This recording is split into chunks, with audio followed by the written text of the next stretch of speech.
Coming up in today's video, we're going to be talking about new championship belts in AEW. We're also going to talk about a huge update to FTR in AEW. And yes, we got to talk about an AEW and Ring of Honor wrestler potentially leaving AEW. He wants to test free agency, and we got the details coming up in this video.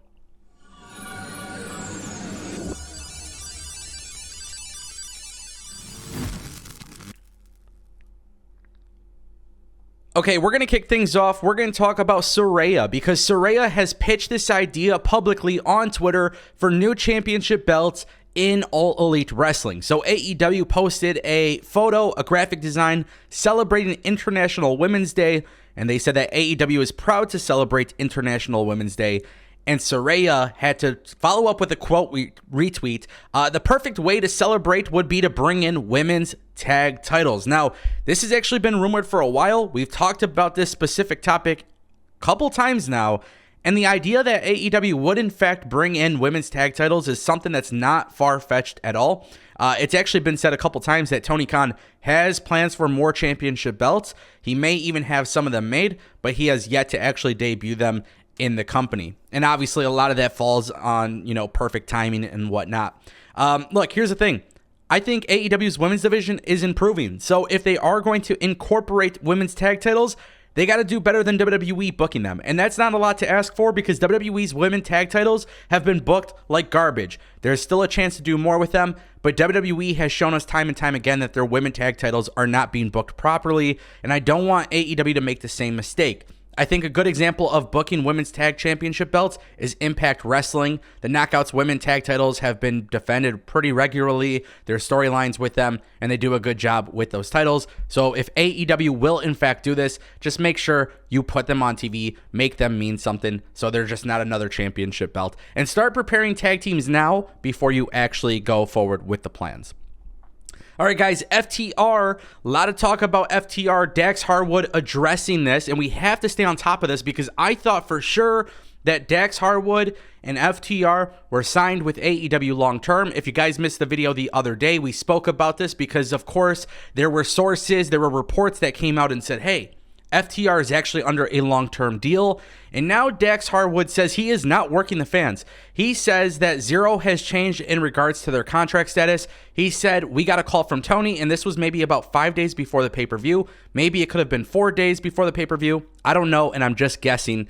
That he either heard a clip, listened to the podcast, or read one of the headlines where I said we were ready to come back. Our bodies were healed. We were just waiting for the call, and we want to do what was right by business because we are contracted through April. Wow.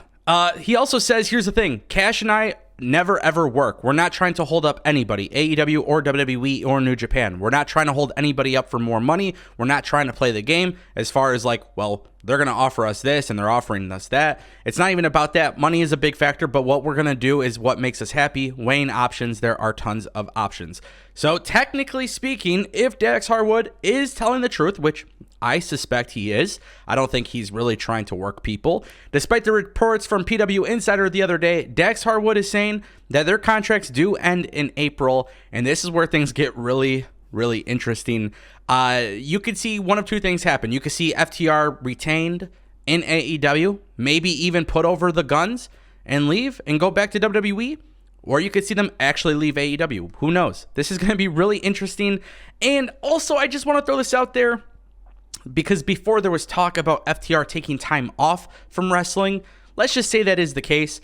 There's always that possibility too where they could technically become free agents and then take a break, not wrestle on TV for a while, and then come back to AEW. So don't forget that can still technically be an option, but I think it was fair to update you guys on the story considering we spoke about PW Insider's report the other day, and that seems to be debunked by Cash Wheeler and Dax Harwood. So if FTR is in fact not contracted long-term with AEW, and it was all part of a storyline, and this is the truth, right, then I think April is going to be very, very big deal for AEW and FTR. With that being said, guys, wow, This is where things get even more interesting because you guys want to know about Brian Cage, and Brian Cage could be leaving AEW. According to Fightful Select, AEW had hoped to extend Brian Cage's contract due to the injury that he had earlier in the year or whatever. And basically, the idea was that would have kept Brian Cage in the company until at least the end of June. Fightful Select also reported that Brian Cage pushed back on that idea and was interested in exploring free agency. It's also been mentioned that WWE has maintained interest in Cage in the event that he does become a free agent.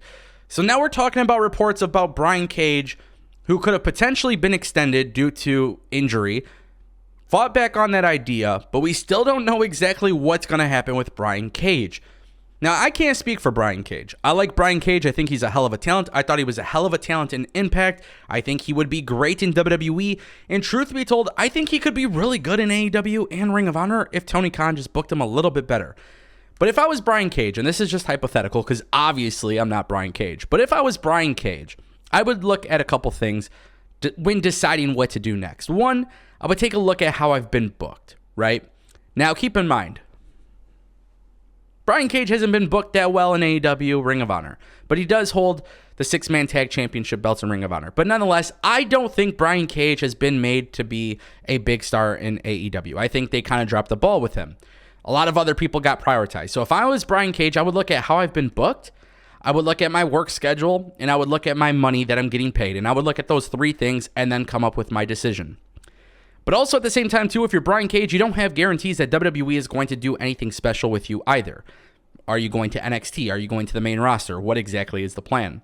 But if WWE was offering more money than AEW, and you got some guarantees like, hey, we're going to push you, this is our plan for you, maybe that's something to explore. Brian Cage doesn't necessarily need the WWE. But at the same time, too, if I was Brian Cage, maybe it would be different to try something. He's already done Impact. He did the Indies. He did AEW. Maybe WWE can do something big with Brian Cage. And we don't know who's booking WWE, a year or two from now. But I would say Triple H or even Vince McMahon would probably enjoy having his talent and him personally in the company. So at the end of the day, I think Brian Cage really can't make a wrong decision here. If he stays with AEW, Ring of Honor, that's cool. If you want to go back to Impact, that's great. If you want to go to WWE, that's great too. I just think he's already done those things, and I don't think AEW did anything to make him feel special.